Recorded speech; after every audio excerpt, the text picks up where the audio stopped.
Peraí que eu estou compartilhando aqui, deu uma travada.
Peraí, só um minutinho, deixa eu tentar compartilhar novamente.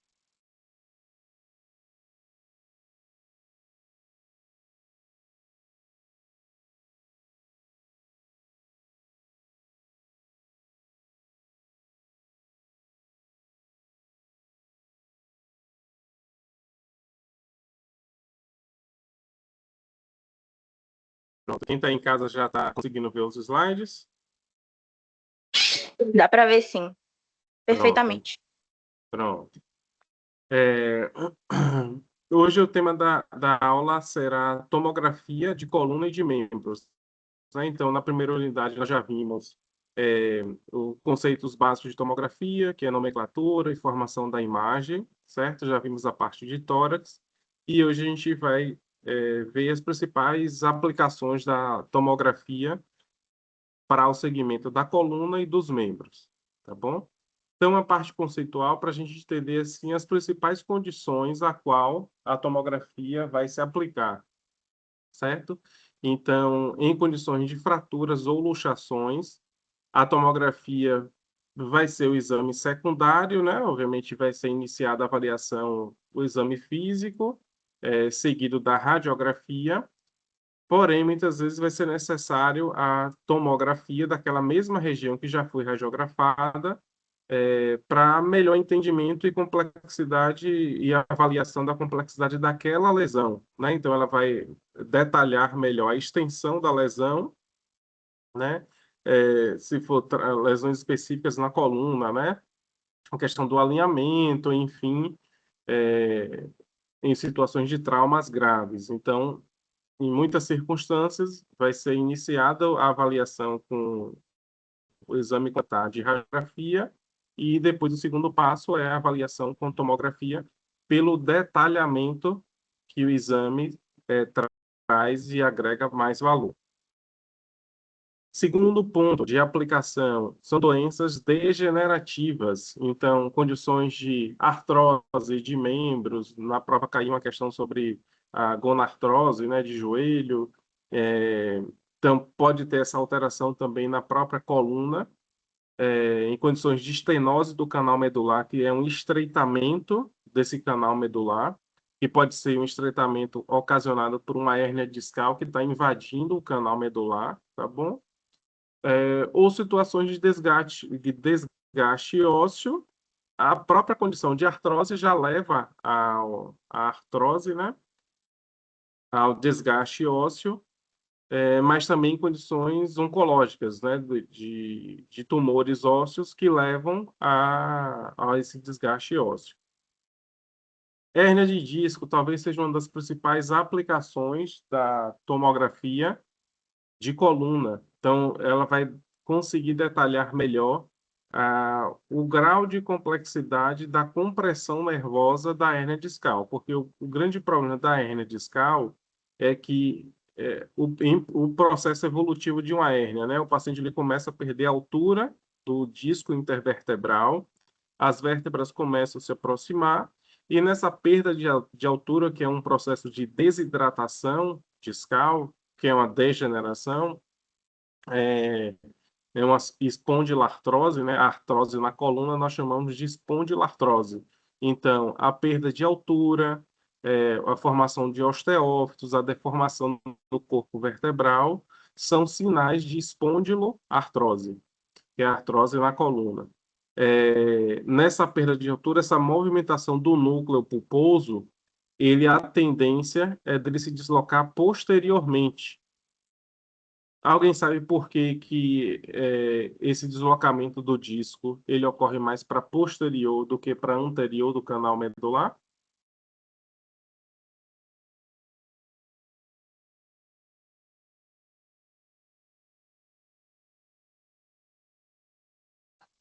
Mas tem o ligamento aqui na frente. Isso. É uma questão. Isso. É uma questão da tensão ligamentar, da resistência. Na frente, você tem o ligamento longitudinal anterior, que ele é bem mais resistente. Então, é muito difícil o núcleo conseguir empurrar esse ligamento e causar alguma alteração na coluna. Então, por isso que a tendência é sempre desse disco se movimentar para posterior. E aí, posterior, vai ter o canal medular, e dentro do canal medular, a gente vai ter a medula. Então, a hérnia discal, a tomografia na avaliação da hérnia discal, ela ajuda nessa identificação do nível de compressão. Você identificar o local entre L3, L4, L5, S1, enfim, e identifica a característica daquela hérnia, né? Uma hérnia protrusa, é uma hérnia extrusa, que realmente ela está invaginando, ela está entrando no canal medular, por isso o paciente tem sintomas, né, de perda de força, de alteração de sensibilidade, enfim. Então, a hérnia discal, a tomografia na hérnia discal é bem importante nesse diagnóstico.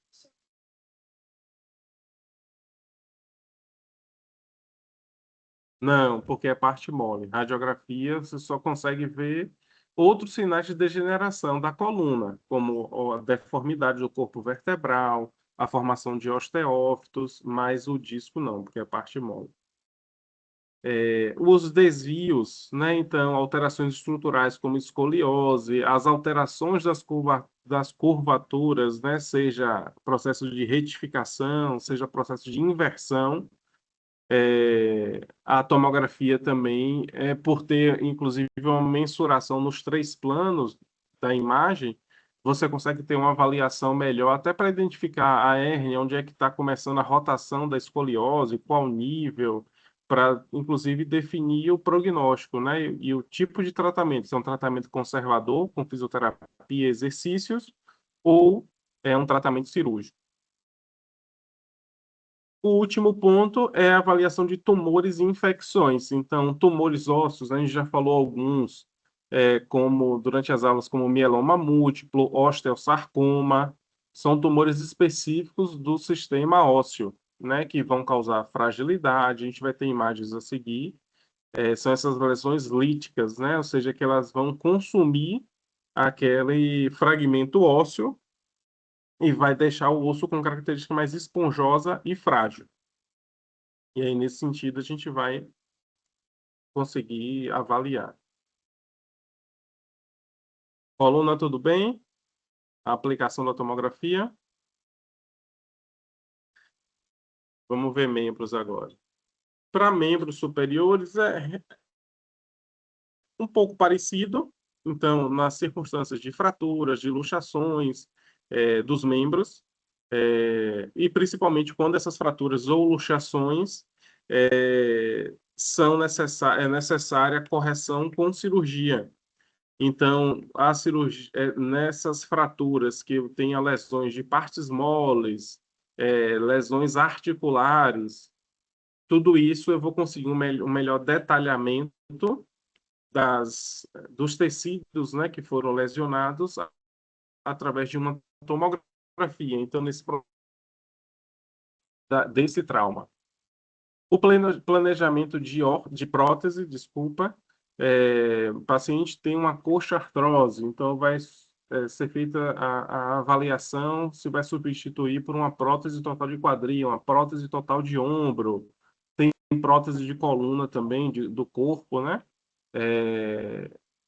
Na tomografia a gente consegue ter essa avaliação, principalmente mensuração, né, do nível de desgaste articular para tomada de decisão se é realmente necessária a cirurgia. Nós podemos ter também para avaliação de corpos estranhos ou cistos. Na coluna, por exemplo, tem uma condição que ela geralmente ela vem associada ao desenvolvimento da hérnia discal, chama nódulo de Schirmoll. É quando a hérnia ela adentra o corpo vertebral, se direcionar posteriormente para o canal, o próprio desgaste da hérnia, a fragilidade da hérnia não, do osso, a fragilidade desse desgaste, né, da coluna, a hérnia acaba invaginando, adentrando. Esse é um processo que chama-se, uma condição chamada nódulo de Schirmoll. Vou escrever.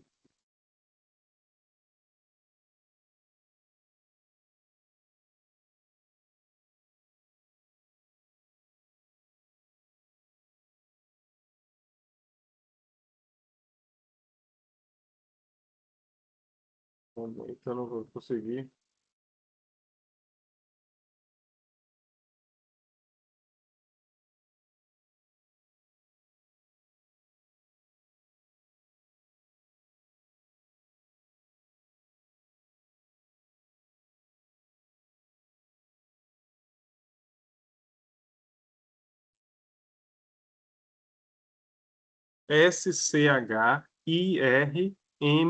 Schirmol, nódulo de Schirmoll.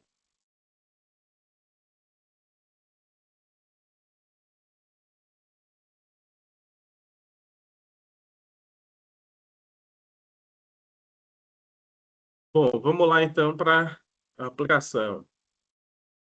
Aqui a gente tem duas tomografias do mesmo paciente, né, no mesmo corte.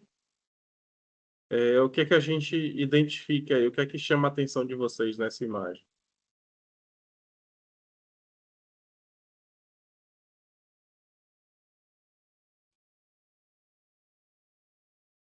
E local, né, dessa lesão.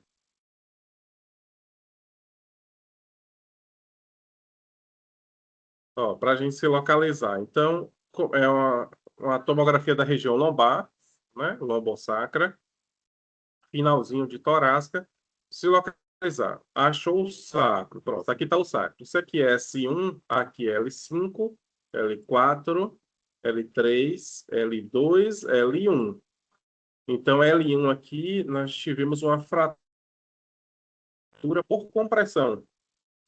Nós já vimos essa fratura por compressão na radiografia. Aqui, obviamente, se fosse feita a radiografia, você também conseguiria ver. Porém, muitas vezes, o traço, né, a deformidade vertebral, o traço da fratura, a deformidade causada, né, na vértebra pela fratura, ele não é tão evidente como a gente está vendo aqui. Então, talvez numa radiografia, se fosse uma lesão mais simples, eu poderia ter alguma dúvida, né, sobre essa lesão, localização. Na tomografia, ela fica bem evidente. E isso porque a gente está vendo um corte só. Mas tomografia, você tem diversos cortes, transversal, longitudinal, sagital, quer dizer, e então fica mais fácil de você localizar especificamente aquela fratura, mas perceba que ele tem uma deformidade. Aí, aqui, obviamente, eu vou estar juntando com a história clínica do paciente. Ele vai chegar dizendo que caiu de determinada altura, tal, e que começou com a dor na coluna, fiz esse exame, pronto. Fratura por compressão, fica bem nítido. Poderia ser uma condição de uma fratura patológica, ou seja, uma fratura espontânea. O paciente tem um tumor ósseo, tem a fragilidade, mas a gente não percebe fragilidade óssea. O osso não está rarefeito. Perceba que todas as vértebras ao corpo vertebral, eles têm a mesma aparência. Quando o osso está rarefeito, você iria ver um aspecto mais hipodenso, né? Que é a nomenclatura da tomografia. Aqui a gente volta, adianta aqui. Nessa próxima imagem, aqui a gente já tem outro corte, né? Uma janela mais para osso, onde a gente vê o osso com mais detalhe, tá vendo? A gente vê o istmo, né, que é essa lâmina que vai conectar o corpo ao processo transverso, processo espinhoso. Você vê as vértebras se conectando através do pedículo articular, né? Então, o pedículo articular da vértebra superior se articula com o pedículo à vértebra inferior, formando as articulações zigoapofisárias.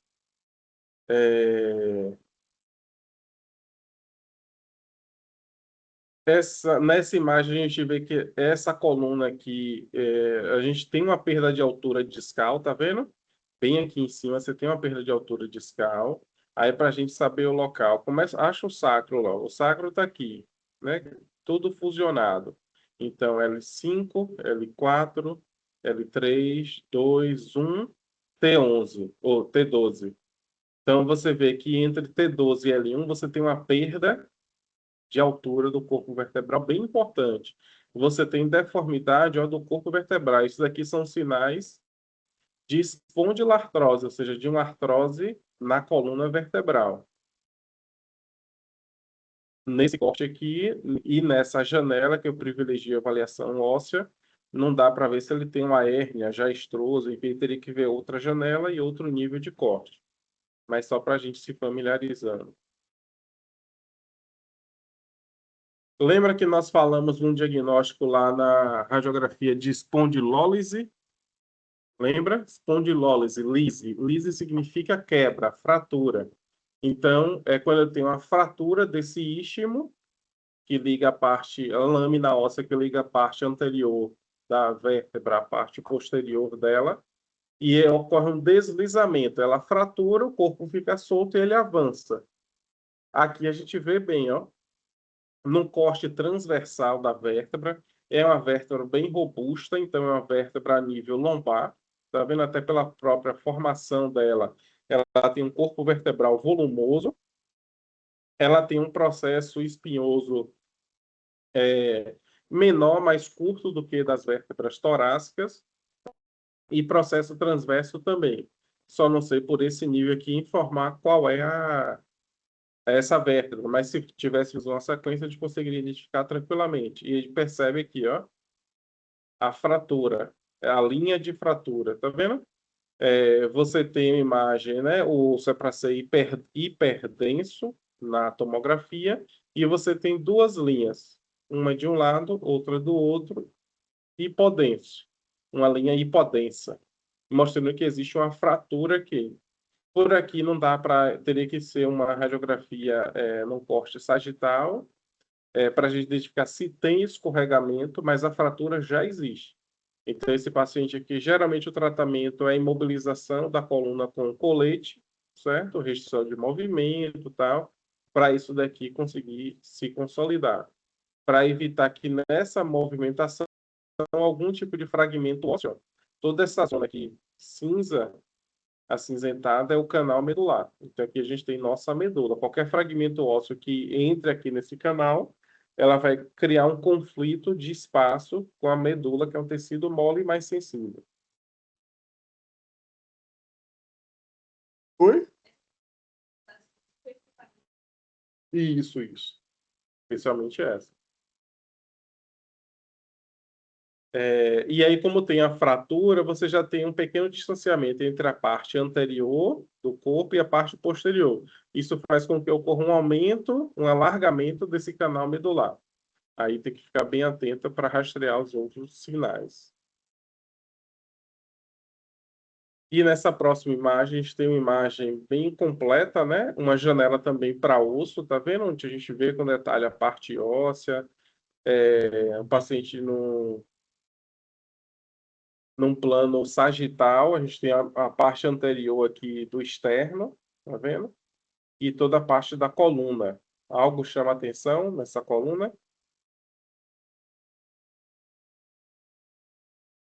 Fraturas compressivas e sinais bem evidentes de espondilartrose, ó. Perda de altura em todos os níveis, principalmente na região torácica, Vou chutar aqui e desenhar como seria esse paciente. Um paciente mais idoso, um paciente com uma postura hipercifótica, certo? Por isso que o maior comprometimento aqui na região torácica, uma perda bem evidente do espaço intervertebral, deformidade. Perceba que em vários segmentos você tem o biquinho do papagaio, né? A formação de osteófitos, né? De osteofitose. E vamos identificar os níveis aqui que tem fratura. Achei o sacro, né? É mais fácil de baixo para cima. L5, L4, 3, 2, 1. Eu tenho uma fratura compressiva em T12, certo? Eu tenho uma deformação importante do corpo de L1 e uma fratura compressiva de T12. Então, T11, T10, T9, T8 e outra fratura em T8. Então, eu tenho duas fraturas em T8 e T12. Agora, duas fraturas assim no mesmo segmento pode estar bem relacionada a algum tipo de tumor ósseo que leva a desgaste e perda da massa óssea. Então, aumenta a propensão. Então, esse é o tipo de paciente para ter bastante cuidado por conta do risco de fratura patológica. Fratura patológica é um tipo de fratura espontânea. O paciente não caiu, ele não teve um trauma. O simples fato de estar em pé, com o peso do corpo sobre o eixo centro da coluna, aumenta o risco de fratura. Então, por isso que o tratamento aqui acaba sendo posicionamento com colete, enfim, e tratamento da causa mesmo do câncer, né, se foi o que causou. Achatada. Não, não tem como recuperar. Perceba que ela está invadindo o canal medular, né? Tá vendo? As duas partes, porque como ela é espremida pelas vértebras superior e inferior, obviamente o tecido dela vai se espalhar. E no caso aqui, eles se direcionaram para trás. Aí o que é que o médico pode fazer? Ele pode fazer a substituição. Ele faz uma cirurgia, retira e ele coloca um disco, uma prótese discal lá nesse local para substituir essa, essas duas hérnias que foram fraturadas. Que a gente perdeu altura, enfim, compromete postura, a parte respiratória, já que é torácica bem alta. Nessa imagem aqui também, a gente não tem ainda uma evidência de fratura, mas perceba que é um paciente que tem uma hipercifose torácica, fazendo com que você tenha osteofitose em níveis bem altos, perda de espaço intervertebral, tá vendo? Então, deformidades, sinais claros de espondiloartrose.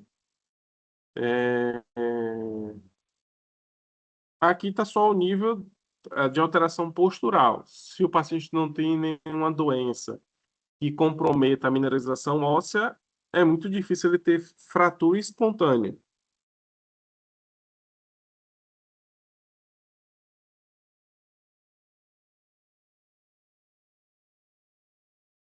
Aqui também a mesma coisa, já tem um segmento aqui que está retificado, a nível de torácica, né? Um segmento retificado, possivelmente no exame físico com perda de mobilidade, de rotação, de flexo e extensão de coluna, torácica principalmente. Sinais também evidentes de espondilartrose, com perda de altura entre as intervertebral. Não tem ainda, talvez, nesse corte aqui, deformidades ósseas mais evidentes. E aí se aplica a questão da avaliação dos desvios posturais, né? E essa imagem,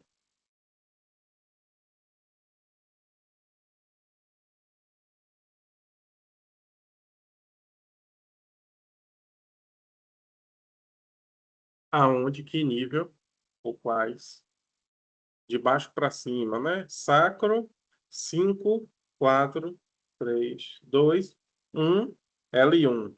Então, T12 e T11. Aqui é patognomônico de lesões líticas, né? O osso que foi consumido. Chegou um momento que ele ficou tão frágil. É a mesma correlação esse prédio que caiu recente aqui no bairro de Salvador, né?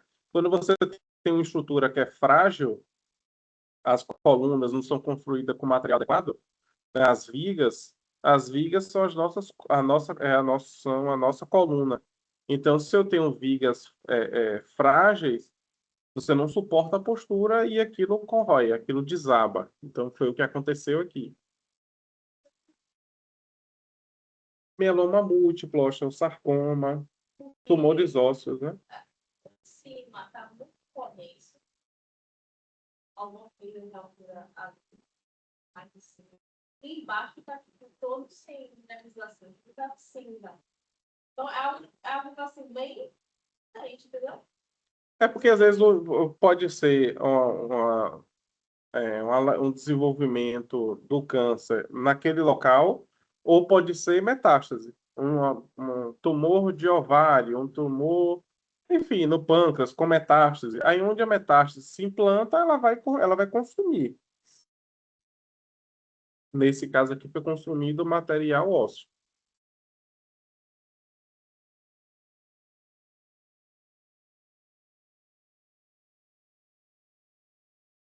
Aqui, na verdade, a gente tem ressonância, não, né? Ah, tá aqui. Ah, ele está dizendo tuberculose. A gente acha que a tuberculose só acomete o pulmão, mas você tem a tuberculose miliar, que chama, que ela acomete outros órgãos. Então, ela pode acometer qualquer outro tipo de órgão, inclusive o tecido ósseo.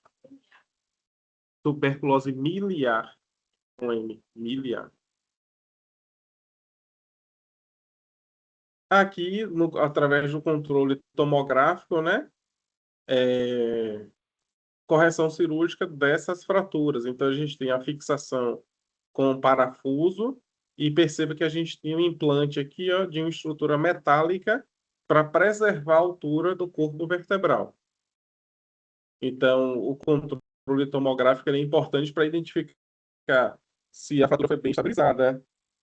É muito arriscado a colocação de parafusos e não ter acompanhamento, porque esses parafusos eles podem se movimentar. Na última aula eu mostrei, né, um parafuso na torácica que estava pinçando a artéria aorta. Então, esse acompanhamento é muito importante, inclusive, para identificação da segurança do ato cirúrgico.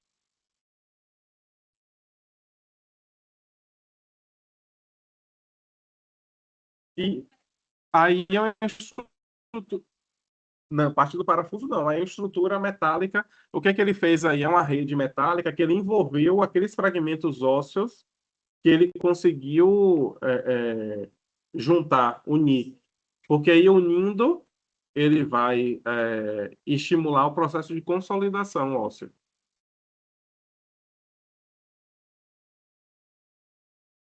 Aqui é dessa forma que a gente vê a tomografia, isso num corte transversal, a gente vê uma sequência de cortes, tá vendo? Então aí a gente vai, aqui a gente está no nível que tem a costela, tá vendo? Então você tem o corpo vertebral e tem a costela. Aí tomografia é isso. Tomo significa parte. Você vai fracionando, fatiando o corpo em diversas partes, diversas fatias, até você conseguir identificar se tem ou não alteração naquele local. Aqui, possivelmente, a gente está numa região intermediária da coluna torácica, todas elas têm a costela ligada, né? Tá vendo? E na coluna torácica, quanto mais alto, menor o corpo vertebral. Então, aqui, esse corte aqui é de um nível mais alto, ou seja, ele veio cortando assim, ó, de cima para baixo. De cima para baixo até chegar no nível intermediário ainda, porque ainda tem arco costal aqui conectado.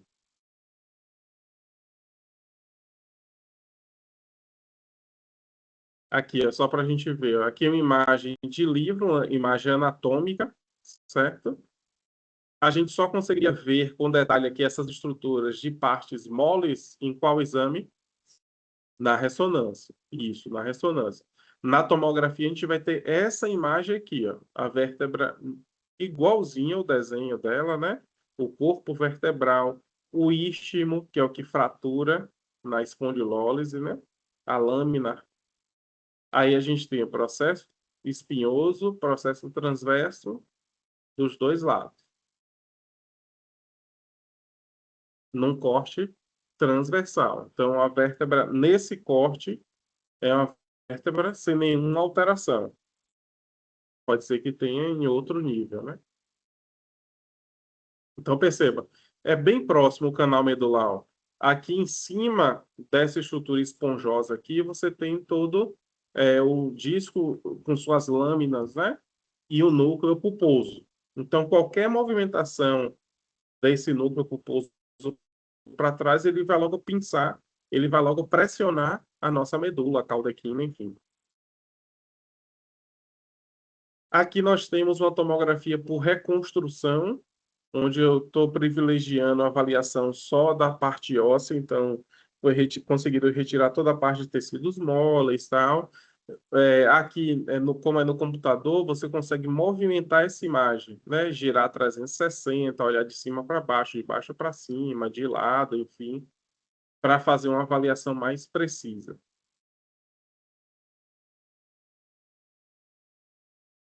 E membros, como a gente mostrou, a aplicabilidade. A aplicabilidade, a gente tem aqui nessas imagens tomográficas fraturas bem importantes, fraturas da cabeça do húmero. Nós não teríamos no detalhe aqui numa radiografia. É uma fratura super complexa, porque envolve a superfície articular. Então, aqui você tem bursa, ligamento, tendões, a fossa glenoidal. Então, precisa de fato de um exame muito mais apurado, mais refinado do que uma simples radiografia para o médico detalhar, né? Aqui, obviamente, é indicação plena de cirurgia, não tem como o paciente se recuperar sem a cirurgia. E nessa imagem aqui de cima, a gente tem evidência de luxação, tá vendo? Você tem a cavidade, eu estou olhando o ombro, né? Você tem a cavidade glenoide e perceba que a cabeça do húmero, ela não está encaixada na cavidade glenoide. Então, aqui mostrando um paciente que tem luxação. E essas luxações de forma repetida podem causar, inclusive, fraturas na estrutura da glenoide.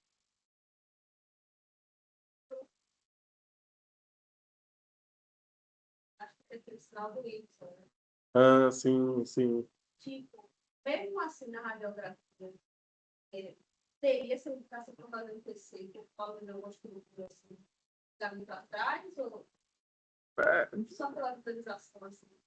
O médico sempre vai pedir a tomografia para detalhar, porque ele quer, nesse nível aqui de luxação, se for luxação recidivante, esses microtraumas vão causando lesões bem complexas no ombro, né, estrutura do manguito rotador e tal. Então, ele precisa ver um exame prévio antes de só ter a surpresa no ato cirúrgico. Claro que na cirurgia ele abriu lá, na artroscopia do ombro, ele vai ver lá o que está as lesões, mas ele precisa se preparar para entender, inclusive, a perspectiva da cirurgia, fazer o planejamento da cirurgia, entendeu?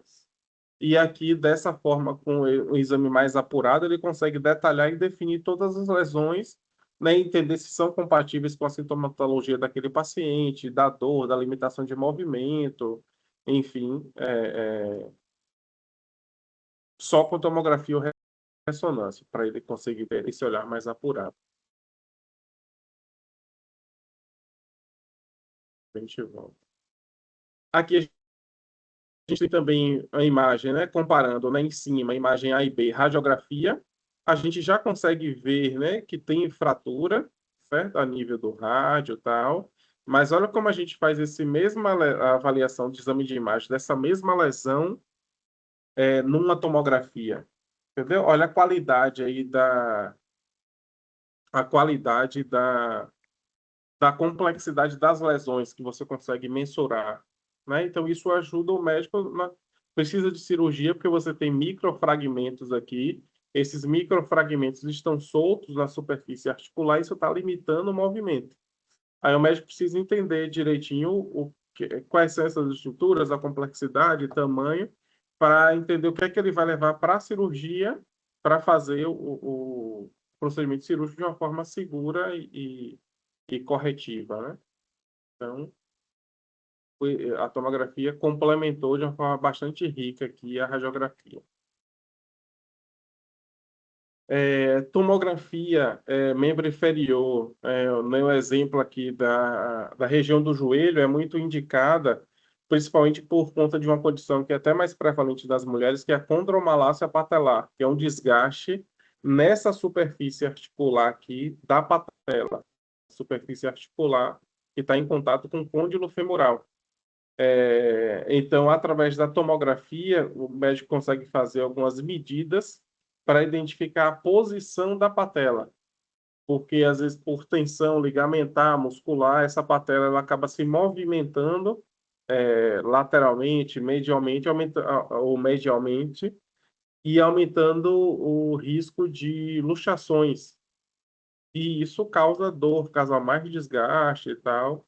Então, a tomografia vai ajudar a esclarecer se você tem uma alteração estrutural anatômica propriamente dita, né, ou se é uma alteração postural biomecânica, por conta da mulher que usa salto, que tem um joelho valgo, que aumenta essa predisposição, enfim, então isso você consegue avaliar de uma forma mais precisa.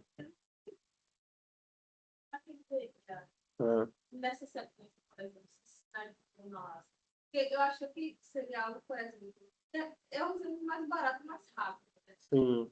Só que eu não consegui ver, por exemplo, aquele direito. Eu achei que era muito embora. Por conta da posição da patela. A patela ela é uma polia, ela vai se movimentar, ela vai subir e vai descer. E tem uma fossa articular que ela tem que se movimentar.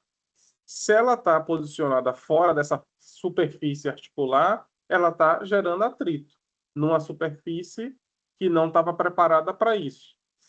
Nessa imagem aqui não tem alteração, ele está só mostrando as medidas aqui, né? Do ápice da patela que fica embaixo para a tuberosidade anterior da tíbia, o joelho em extensão, aqui um joelho na imagem B, uma discreta flexão, e a imagem C, o joelho em hiperextensão. Então, ele conseguiria identificar através do exame de imagem a posição da patela, o alinhamento. Obviamente, aqui a gente tem num plano só, que é num plano sagital, mas e de uma forma dinâmica também, né? Sobre várias posições articulares, para conseguir identificar se a posição da patela é algo estrutural e vai tomar decisão, ou se é algo de desalinhamento biomecânico. Então, tem a ver para identificar se a movimentação da patela está ocorrendo na superfície articular, qual é para que isso ocorra mesmo. E nessa imagem,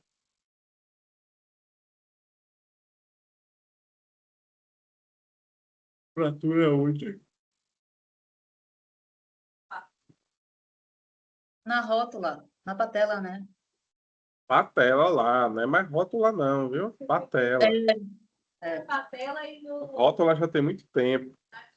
Já sei, mas eu sempre falo rótula e omoplata. Ah, não, ainda aí piorou. Rótula e omoplata. Tem que me atualizar. Ó, aqui a gente tem algo interessante. Ó. A gente tem as epífises de crescimento abertas.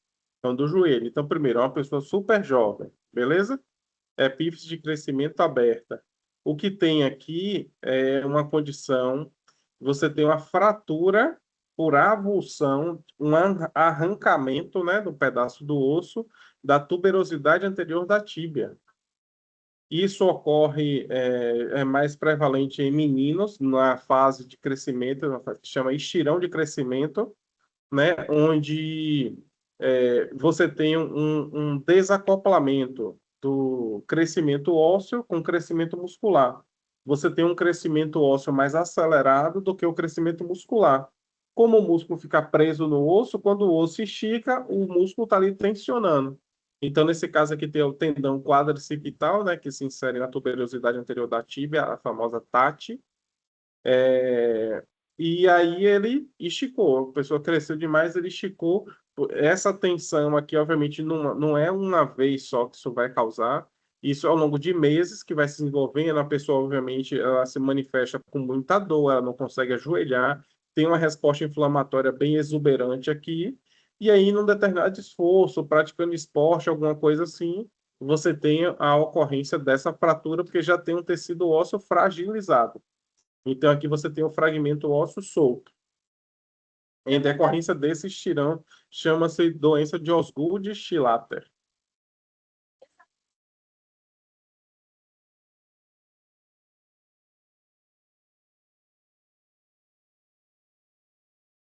Não, aqui. Não, mas aqui foi o aprofundamento do corte mesmo, mas o côndilo. Não. É o aprofundamento do corte, entendeu? Aqui você está num corte mais superficial. À medida que ele for cortando, que for aprofundando aqui, você vai vendo a aparência anatômica como que é mais usual. Aqui ele está mais superficial, num corte mais superficial ainda. Aqui, tornozelo, a gente vê uma fratura bem complexa, né? O ossinho mais fino aqui é a fíbula e o maiorzinho, mais grosso, é a tíbia. Então, se é tíbia, aqui é o maléolo medial, e se é fíbula, aqui é o maléolo lateral. Perceba que o pé está, inclusive, virado, ou seja, o que é que pode ter acontecido aqui? Ó, um entorse. O entorse, às vezes, vai depender do mecanismo, né, da energia que levou o entorse. Sei lá, uma mulher de salto alto, maior, caiu da escada, e virou o pé, pode levar a uma fratura. Assim como na imagem até da prova, tinha uma fratura do quinto metatarso, que geralmente acontece nesse entorse por inversão. Nesse caso aqui, foi uma fratura, foi entorse com fratura do maléolo lateral, que é a parte distal da fíbula. E aí, na tomografia, ele consegue em diversos planos, né? Consegue identificar direitinho a fratura. Não é uma fratura complexa, mas vai precisar, com certeza, aqui de placa e parafuso para poder estabilizar e ocorrer a consolidação.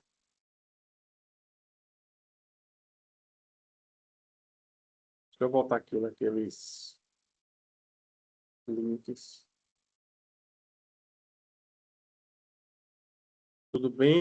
Dúvidas, galera? Alguma dúvida?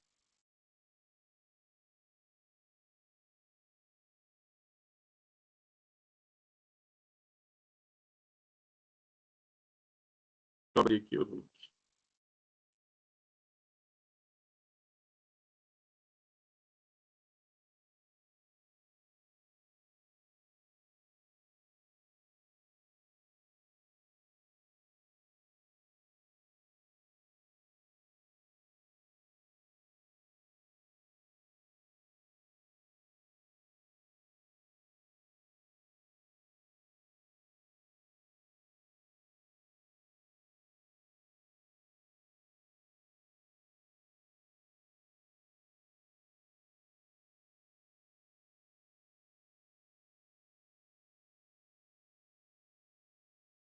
Você vai deixar esse fluxo, tá? Já está lá.